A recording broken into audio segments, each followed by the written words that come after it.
Alhamdulillah wa Rasulillah Sayyidina Muhammad bin Abdillah wa ala alihi wa sahbihi wa man wala amma ba'd.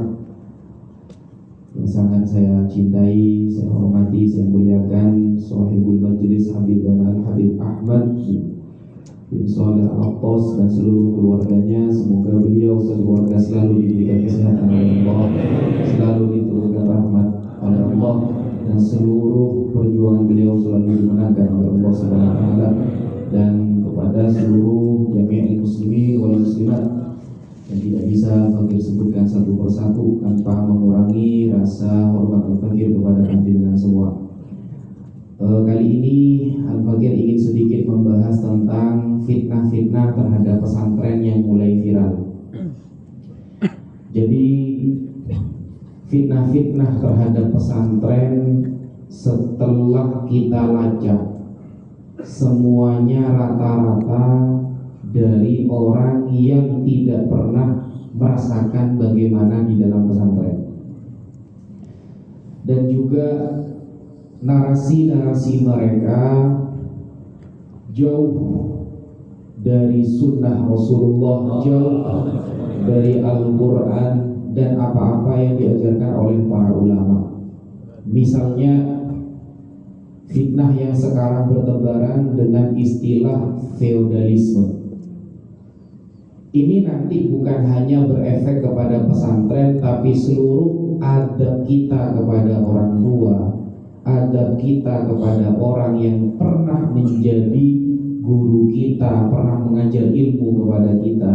Bahkan semua orang yang seharusnya kita muliakan itu akan dinafikan, akan ditiadakan seluruh adab-adab tersebut.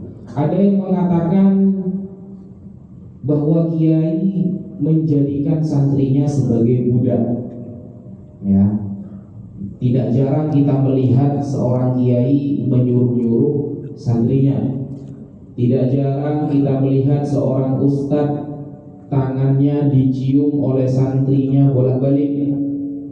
Atau bahkan ada sebagian pesantren yang lebih ekstrim, menghadap kiainya dalam keadaan duduk jongkok. Nah, atau bahasa sekarang ngesot. Nah, ini dikritik habis-habisan. Dikritik habis-habisan setelah ramainya fitnah nasab. Nah, setelah ramainya fitnah kepada sada, sekarang sudah mulai dan tidak tanggung-tanggung. Yang difitnah adalah pesantren yang sudah menorehkan banyak ulama, sudah banyak mengeluarkan dari alumninya ulama-ulama dan rela mengajar di pelosok-pelosok desa, yaitu pesantren Lirboyo. Siapa di Indonesia yang nggak tahu Lirboyo? Ketika kita bahsul masail, ya, berbicara berdebat masalah fikih, Lirboyo yang paling menjadi macannya di Jawa Timur. Lirboyo, Sidogiri itu macannya bahsul masail di Jawa Timur. Tambah satu lagi Peroso biasanya. Tiga pesantren ini kalau ketemu di dunia fikih, mau membahas apapun pasti dalilnya yang paling banyak, alumninya banyak yang menjadi ulama. Sekarang ternyata yang diserang bukan majelis ilmu, bukan pesantren yang baru umur 1 abad, tapi pesantren yang langsung berumur berabad-abad. Apakah itu kebetulan? Tidak. Itu tidak kebetulan. Apakah itu hanya sebuah konten kreator? Tidak. Tetapi paham-paham itu dibawa oleh orang-orang kafir dulu. Jadi begini, orang kafir itu kalau berperang dengan umat Islam tidak akan menang. Buktinya Gaza sampai detik ini, Gaza itu kecil, dikeroyok oleh negara-negara adidaya sampai sekarang nggak tumbang, baru Gaza. Nah, untuk berperang mereka sebenarnya takut mati. Nah, maka bagaimana cara paling efektif untuk menghancurkan Islam? Carilah orang-orang yang cinta dunia, mereka bayar untuk menghancurkan saudara mereka sendiri, begitu. Itu cara paling efektif untuk menghancurkan Islam. Cari orang-orang yang alim, yang berilmu, bisa baca kitab, dibayar untuk meruntuhkan paham-paham yang sudah disepakati oleh para ulama. Maka gak jarang kata Habib Ahmad barusan, ada orang hafal kitab bahkan bisa ngarang kitab mengatakan seluruh ulama pun ditolak. Nah, ternyata musuh terbesar kita nanti bukan orang kafir, tapi orang yang ada di barisan kita, tetapi mereka pro kepada orang-orang kafir. Kenapa? Karena hubud dunia ya, dibayar. Nah, pemahaman seperti ini dulu sudah ada. Namanya paham sekularisme agama. Sekularisme itu apa? Ada paham-paham orang kafir di barat yang mulai masuk ke Indonesia, yang mencoba membedakan urusan dunia dengan agama, dipisah. Politik jangan masuk-masukkan agama. Pernah nggak kita dengar ada orang mengatakan politik jangan dikaitkan sama agama? Pernah nggak? Padahal Islam itu bukan hanya mengatur politik. Kita dari bangun tidur sampai tidur lagi semuanya diatur oleh Islam. Jangankan masalah siasah, fikih siasah memahami sebuah politik, bahkan duri yang ada di tengah jalan itu diatur oleh Islam agar dibuang menjadi di pinggir jalan. Duri saja sekecil itu dalam Sahih Bukhari dibahas, apalagi perkara yang besar seperti politik. Nah, ada paham juga yang bernama humanisme. Apa itu humanisme? Humanisme itu adalah bahwa manusia adalah standar kebenaran. Jadi tidak ada kebenaran secara absolut yang pasti benar, gak ada. Tergantung manusianya. Nah, paham itu sudah berabad-abad datang ke Indonesia. Namanya paham humanisme. Sehingga ada orang mengatakan gak usah ngata-ngatain LGBT, itu hak asasi manusia. Ada gak yang bilang seperti itu? Ada. Hormatilah kami sebagai gay, kata mereka. Kita cinta sesama orang laki-laki itu sudah dari Tuhan, kita disetting seperti itu. Bayangkan, dia pakai dalil Tuhan untuk membenarkan LGBT. Itu namanya humanisme, bahwa perasaan manusia itu adalah standar kebenaran masing-masing. Namanya paham humanisme. Ada paham yang bernama pluralisme. Gak ada agama yang benar secara absolut, yang secara semua kebenarannya itu mutlak, gak ada. Tergantung pemeluknya masing-masing. Gak ada kebenaran secara mutlak. Namanya pluralisme agama. Ada paham itu feminisme. Apa feminisme? Menganggap bahwa Islam itu gak adil, agama ini datang gak adil. Kenapa manusia laki-laki lebih utama daripada perempuan? Menuntut hak perempuan. Kalau laki-laki bisa jadi imam sholat, kenapa perempuan tidak? Kalau laki-laki dapat warisan 2 kali lipat, kenapa perempuan dapat separuh? Itu namanya paham feminisme. Dari mana paham-paham itu semua? Dari barat. Dulu ketika barat itu dikuasai oleh gereja Katolik. Nah, jadi aturan di dalam Katolik itu sangat ketat. Perempuan itu seperti dijadikan budak dulu. Mengajar gak boleh, ngomong gak boleh, semuanya diatur oleh laki-laki. Nah, sehingga perempuan-perempuan di dalam Katolik itu memberontak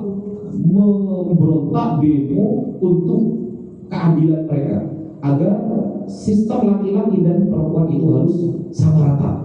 Kalau laki-laki itu utama, perempuan juga. Kalau laki-laki bisa begini, perempuan juga harus bisa begini. Paham seperti itu awalnya dari pemberontakan ya umat Katolik kepada pembesar mereka. Pecah akhirnya jadilah paham feminisme. Perempuan-perempuan minta adil. Dan semuanya datang dari barat. Makanya jangan heran ketika Rasulullah turun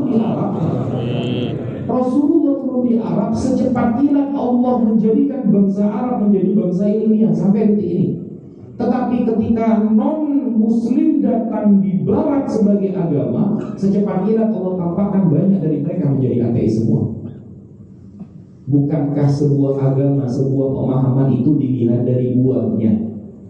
Rasulullah ada di Arab sampai detik ini buahnya terasa.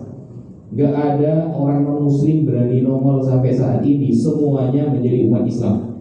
Tapi ketika agama-agama yang lain datang di barat, kita saksikan sampai sekarang buahnya barat seperti apa. Bahkan tempat ibadah mereka dijual menjadi restoran, menjadi diskotik dan lain sebagainya. Mereka merasa bebas setelah meninggalkan agama mereka, dan mereka mengatakan bahwa sebenarnya Tuhan itu adalah ciptaan pikiran kita sendiri, katanya. Nah, paham itu kemudian sekarang mulai berani menyerang pesantren. Temanya feodalisme, bahwa kiai guru sekarang berani menjadikan muridnya sebagai budak. Itu paham feodalisme, kata mereka. Kita ini sudah merdeka, jangan mau kita dijadikan budak oleh ustadz-ustadz, kiai-kiai. Negara Indonesia sudah bertahun-tahun merdeka, kata mereka. Padahal pengkiasan itu sama sekali nggak masuk. Kias ma'al farik, nggak sama. Kalau kita ada yang bertanya begini, tadi Habib Ahmad sempat menyinggung, ada bagian orang yang dikit-dikit bid'ah, dikit-dikit dolalah, dikit-dikit final, seolah-olah surga sudah dikapling oleh mereka. Nah, mereka mengatakan, dan rata-rata dari mereka yang menyuarakan feodal itu dari mereka, rata-rata dari mereka. Nah, mereka mengatakan begini, ada nggak di zaman Rasulullah sahabat Nabi yang mencium kaki Nabi seperti yang dilakukan santri? Suatu saat bertemu dengan Al-Fakir, saya bilang, Anda minta hadis yang sahih apa yang dhaif? Oh, yang sahih. Kitabnya coba tentukan kitab apa? Yang ditulis oleh Imam Bukhari. Kalau bukan Imam Bukhari saya tidak mau. Minta berapa hadis? Gitu. Satu saja kalau ada. Oh, oke, saya sebutkan satu. Ketika para sahabat datang ke Madinah, di dalam kitab Al-Adabul Mufrad yang ditulis oleh Al-Imam Al-Bukhari, dia kan kalau nggak Imam Bukhari nggak mau katanya. Ketika Rasulullah datang ke Madinah bersama para sahabat, Wadinna al-Madinah, lalu para sahabat saat itu berebutan turun mencium tangan, warijlahu, dan kaki Rasulullah SAW. Apakah Rasulullah mengatakan jangan, ini feodal? Kan tidak, ternyata. Nah, itu kan cuma satu hadisnya, padahal tadi minta satu dia. Oke, saya tambah. Minta dia apa? Itu coba Sirah Nabawiyah ada apa enggak? Oh, ada. Minta berapa kitab? Satu saja kata dia. Oh, satu. Di dalam kitab Sirah Nabawiyah yang ditulis oleh Al-Imam Ibnu Hisham, bahwa dulu ada sahabat yang awalnya Nasrani, setelah bertemu Rasulullah dia masuk Islam, yang bernama sahabat Addas. Jadi Rasulullah itu ketika pulang dari Taif, ketika Rasulullah berdakwah di Taif kan bersama Zaid tuh, ya, Zaid radhiyallahu anhu. Lalu Zaid mengatakan kepada Rasulullah, ya Rasulullah, gimana ini orang Taif kok gak ada yang beriman kepada Allah? Anda dilempari batu oleh mereka, dicaci maki oleh mereka. Apa kata Rasulullah? Nah, ini bedanya Rasulullah sama kita. Ya nggak apa-apa, kata Rasulullah. Nggak apa-apa. Mungkin sekarang mereka nggak mau beriman kepada Allah. Mungkin nanti anaknya akan beriman. Mungkin nanti cucunya akan beriman. Nggak apa-apa. Padahal waktu itu Rasulullah sudah luka, dilempari batu oleh mereka. Kalau kita, Pak, jangankan dilempari batu, salah ngelirik saja kita marah. Pak, betul atau tidak? Salah ngelirik saja kita marah. Nabi nggak gitu. Pulang dari Taif, kemudian ketemu ada sebuah kebun kurma. Kebun kurma itu milik dua orang. Satu namanya Syaibah, yang kedua namanya Utsbah. Rasulullah istirahat di depan kebun kurma tersebut. Utsbah sebagai pemilik kebun itu orang kafir, non muslim. Kasihan ada orang yang duduk-duduk di depan kebun kurmanya, akhirnya menyuruh budaknya bernama Addas. Addas, sini, itu ada orang duduk-duduk kasih kurma, kasihan katanya. Addas karena dia budak karyawan, jadi dilakukan. Kemudian dikasih kepada Nabi. Akhirnya Nabi kira, siapa namamu? Nama saya Addas. Dari mana? Saya dari kotanya Nabi Yunus alaihissalam. Akhirnya apa kata Nabi? Oh, Yunus itu saudaraku. Jadi para nabi itu kalau jalur ayah itu bersaudara. Tapi kalau dari jalur ibu memang berbeda-beda. Jadi al-anbiya'u ikhwatun li'allas wa ummahatuhum syatta wa dinuhum wahid. Dia saudara, dia adalah seorang rasul. Cerita panjang lebar Nabi di depan Addas. Addas kagum kepada Rasul. Penjelasannya detail. Lalu Abbas mengatakan tidak mungkin akan menceritakan hal itu kalau bukan seorang Nabi juga. Karena kagumnya beliau sampai kaki Nabi dicium-cium oleh Abbas. Nunduk, duduk, langsung dicium. Apakah kemudian Nabi mengatakan, oh jangan, ini feodal ini? Kan tidak. Ternyata tidak. Dan sebab itu pertemuan tersebut riwayat menyebutkan bahwa Abbas masuk Islam. Nah ternyata riwayat-riwayat itu ada. Imam Muslim ketika bertemu Imam Bukhari, ketika tawaf di Mekah, kaget Imam Muslim bertemu Imam Bukhari, langsung mengatakan, da'ni hatta uqabbila rijlak ya ustadzal ustadzi. Biarkan aku mencium kakimu, wahai ustadznya para ustadz. Imam Muslim yang dari dulu sangat kagum kepada Imam Bukhari, baru ketemu langsung dicium kakinya. Ternyata kisah para ulama itu seindah itu. Lalu sekarang ada fitnah dari mereka yang merasa sampai mereka bikin postingan. Bedanya kalau di pesantren saya langsung belajar Quran dan Sunnah katanya. Kalau mereka belajarnya kepada Ustadz dan Habib. Bikin postingan mereka di mana-mana. Mereka langsung belajar pakai Al-Quran dan Sunnah. Kalau mereka sono tuh belajarnya kan dari Habib dan Ustadz. Sehingga kalau kita di pondok nggak pernah nyium tangan guru aja, kita nggak pernah. Karena kita bukan budaknya guru, kata mereka. Nggak pernah baca sirah tentang yang tadi. Sehingga dikit-dikit mereka mengatakan feodal, dikit-dikit mereka mengatakan wah ini dijadikan budak. Saya mengatakan, Al-Fakir mengatakan, saya kepada guru saya itu bukan hanya sebagai budak, tapi seperti orang yang pernah berhutang dan tak pernah lunas dari hutangnya. Itulah saya. Saya kepada guru saya seperti orang yang pernah punya hutang tapi tidak akan pernah lunas sampai saya mati hutang saya. Kenapa? Laula murabbi ma'araftu rabbi. Nah, makanya dari Jawa Timur sampai Jawa Barat, kalau kita pikirkan sekarang kan sudah mulai banyak kan orang-orang soleh yang diwafatkan oleh Allah kan. Kenapa? Karena sepertinya Allah memandang orang-orang soleh sekarang itu suka disembarangin bahasanya Habib. Disembarangin, saya dicabut satu, Kemen Munsur dicabut satu, Kenawi bin Abdul Jalil dicabut satu, Sayyid Muhammad bin Abil Maliki dicabut satu. Hatta idza lam yubqi aliman, sehingga mereka ketika sudah gak nemu orang-orang alim di dunia, alim yang saleh, ittakhadhan nasu ru'usan juhala, sehingga yang dijadikan kiai adalah orang-orang juhala. Kemarin ada katanya keturunan wali, katanya anaknya kiai mengatakan saya itu kalau merokok setiap hisapan ada pahalanya. Saya saja yang merokok tidak berani bilang seperti itu. Saya itu kalau merokok di depan jamaah, di depan kitab-kitab, kemudian ngajar sambil ngerokokan, lalu dia mengatakan saya beda sama kalian. Kalau kalian merokok dapat dosa, kalau saya setiap hisapan dapat pahala. Di katanya putranya wali, katanya. Bagi saya wali daya dia, wali daya gitu. Lalu dengan gayanya pakai kacamata, semua santri putrinya salaman begini. Ada yang santri putrinya dirangkul. Siapa yang mengharamkan? Ayo kita debat misalnya. Itu kata Sayyid Muhammad bin Abil Maliki, innahu aqallu wa arda'u min ayyurada'u yujadal. Orang seperti itu terlalu remeh untuk diajak diskusi. Kenapa? Karena berarti dia itu bukan sedang menjalankan perintah Allah balighu anni walau ayat, tetapi dia sedang mempromosikan dirinya. Katanya keren, kata dia, pakai jaket, ada antingnya mungkin kadang separuh kan begitu kan. Lalu rokokan mendapatkan pahala. Nah, yang seperti itu yang bikin rusak umat Islam. Makanya yang benar-benar soleh sekarang dicabut satu-satu.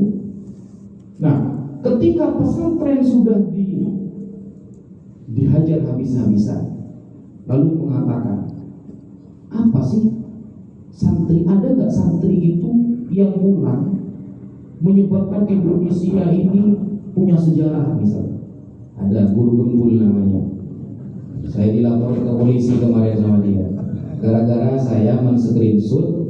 obrolan saya dengan dia di WA. Saya ngajak diskusi, gak mau. Akhirnya marah. Wakfi ini saya laporkan ke polisi katanya. Dilaporkan ke polisi. Tapi kalau mendidik pesantren, ada nggak seorang santri yang pekerjaannya sukses pulang? Ada nggak data statistik santri rata-rata kalau pulang itu kaya raya? Kata dia. Dia lupa. Setiap dia ke Alfamart atau ke Indomaret, ya, ada tulisan halal. Halal ini kalau bukan dari santri, dari siapa? Secara tidak langsung, kita kalau beli makanan pasti pilih yang halal. Siapa kalau bukan alumni pesantren ini yang memberikan cap halal, yang memberikan hukum hadza halal wa hadza haram?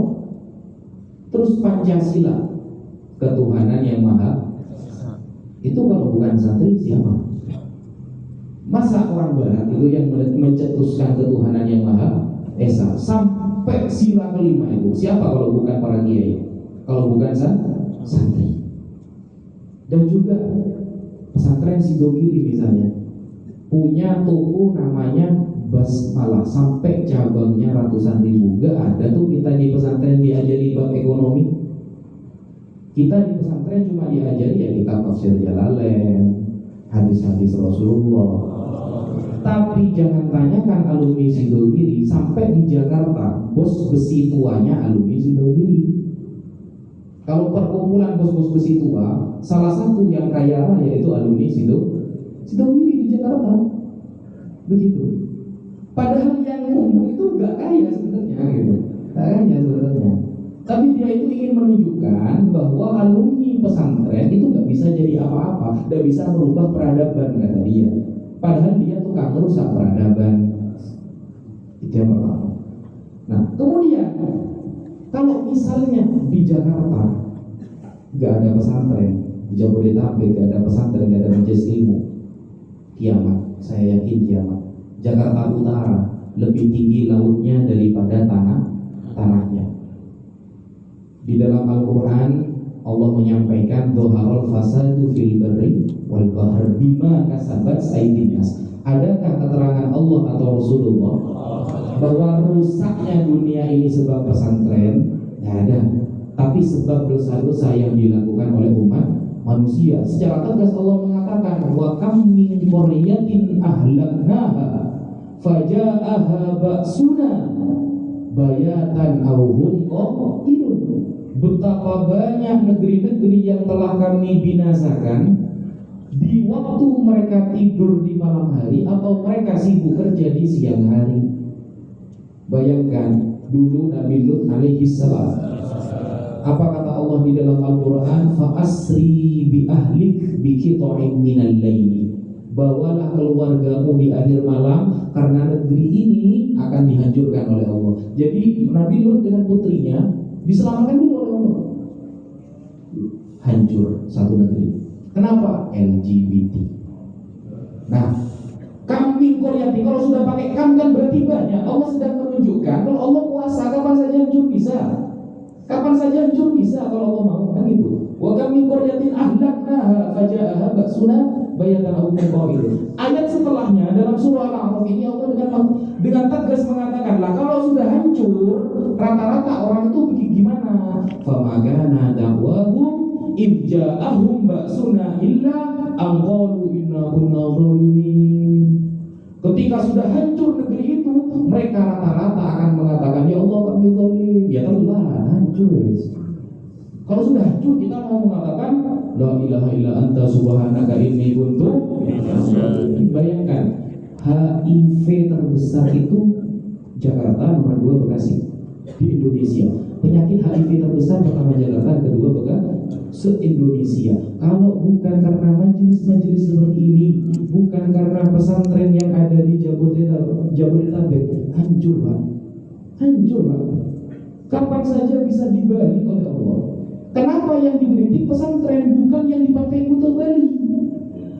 Adakah pemerintah satu saja yang pembahasannya itu mengkritik Pantai Kuta Bali? Padahal di sana aura dibuka secara lebar, perzinahan di mana-mana. Kalau kita keliling di daerah Jakarta misalnya, betapa banyak warung khamr dan perzinahan. Kenapa kok itu nggak disentuh sama sekali? Kenapa pesantren? Begitu. Yang sudah ada Sumpah Pemuda tanggal 22 Oktober diabadikan sebagai hari santri. Kenapa? Kan begitu. Berarti kan pemikiran-pemikiran Barat ini bukan hanya masuk ke Indonesia, tapi sudah menjadi amal di kalangan sebagian oknum pemerintah. Berarti dibiarkan. Apakah ketika Trans 7 mengkritik Kiai Lirboyo, apakah ada ketegasan dari atasan? Tidak ada tegas kan? Minta maaf saja gitu. Sudah maafkan kami, kita khilaf. Loh, yang dikritik kiai yang santrinya sudah menjadi ulama-ulama di Indonesia, yang santrinya sudah ditugaskan di berbagai pelosok dunia, pengasuh pesantren Lirboyo. Bayangkan, akhirnya seluruh pesantren saat ini itu mengadakan kegiatan-kegiatan menunjukkan bahwa kita santri bukan sampah masyarakat. Kita santri itu bukan benalu negara, bukan. Tapi kitalah yang sebenarnya sebab mereka yang thalibul ilmi ini, kayak jenengan semua ini sebenarnya sudah cocok disebut santri. Karena istilah santri itu bukan harus mondok, enggak gitu. Kalau semuanya harus mondok, jadi Islam itu tidak pernah mewajibkan kita pintar, enggak. Tapi Islam mewajibkan kita belajar. Gak ada hadis Nabi menerangkan jadilah kalian al-qayyis, wajib jadi orang pinter misalnya. Ada gitu. Kata Rasulullah, al-qayyis itu mandana nafsahu wa amila lima ba'dal maut. Itu qayyis yang sebenarnya yang kita sering dengar di khutbah-khutbah Jumat.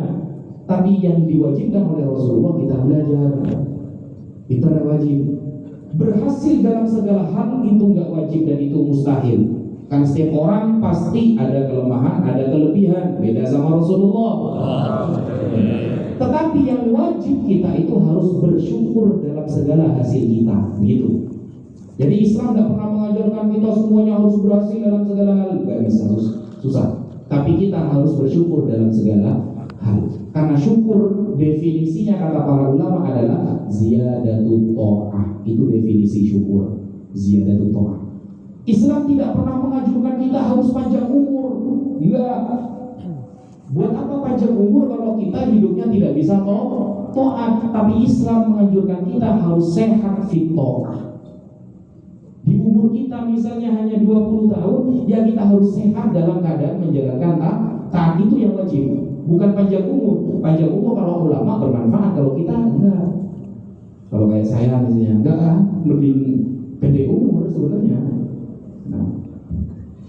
Nah, Islam tidak pernah mengajarkan kita itu wajib jadi orang kaya, enggak ada keterangan di dalam kitab para ulama wajib jadi orang kaya. Tapi Islam mengajarkan kita, mewajibkan kita harus bekerja dan berusaha. Itu yang ada di dalam kitab fikih, kitab tasawuf. Kita harus usaha, kita harus bekerja. Enggak ada batasan kamu wajib setelah kerja kamu harus jadi orang kaya, enggak ada. Tidak ada. Nah, seperti itu cara Islam mengajari. Jadi Islam itu bukan mengajarkan tujuannya, tapi prosesnya kita harus benar agar tujuannya juga jadi benar. Maka di dalam kaidah fikih ada istilahnya lil wasail hukmul maqasid. Setiap wasilah, cara kita prosesnya akan menentukan nanti intihadnya, akan menuntut kita nanti bagaimana proses akhirnya. Seperti itu. Nah, begitulah kita menghadapi sekarang yang ada di Indonesia. Jangan sampai Bekasi hancur lalu kita mengatakan la ilaha illa anta subhanaka inni kuntu minadh dhalimin. Padahal dari kemarin setiap malam Selasa ayo ngaji. Begitu. Dari setiap malam Selasa sudah bertahun-tahun, ayo semangat menghidupkan majelis-majelis yang bermanfaat. Jangan nunggu azab Allah dulu turun lalu kita merasa zalim. Itu sudah disampaikan oleh Allah. Famakana da'wahum idja'ahum ba'suna. Kalau sudah datang azab kami kepada mereka, illa aqwalu inna kunna dzalimin, kata mereka. Nah, berarti kalau sudah hancur, yang soleh, yang wafat enak ketemu Allah di akhirat. Lalu kita yang banyak dosa. Nah, seperti itu. Lalu minta di VIP-kan di akhirat, padahal di dunia ngaji pun kita milih yang paling belakang, kan seperti itu. Perasaan setiap malam Selasa saya lihat yang paling depan ini orangnya tertib ini. Entah yang belakang ya. Tidak pernah punya perasaan minimal maju satu soft. Ya saya lihat yang di depan ini segini saja gitu, sampai bosan saya sebenarnya. Kayaknya sebenarnya hampir cuma yang di soft pertama kayaknya. Yang di belakang ini kayaknya karena nggak enak, karena akhirnya ngaji kan seperti itu. Kadang-kadang kan seperti itu. Nah, kalau dulu santri nunggu kiai, sekarang kiainya nunggu santri, begitu. Itu perbedaan dulu sama sekarang. Imam At-Tustari mengatakan kalau dulu sunnah dilakukan, kalau sekarang kelihatan sunnah, oh nggak sunnah kok. Itu bedanya dulu sama sekarang. Maka tidak bisa kita mengandalkan amal kita. Sedekah kita berapa sih? Sudah sedikit, diungkit-ungkit lagi. Ya, sedekah itu majelis itu saya dulu nyumbang 5 juta itu. Ceritanya nggak selesai setahun itu, nggak selesai setahun, gitu.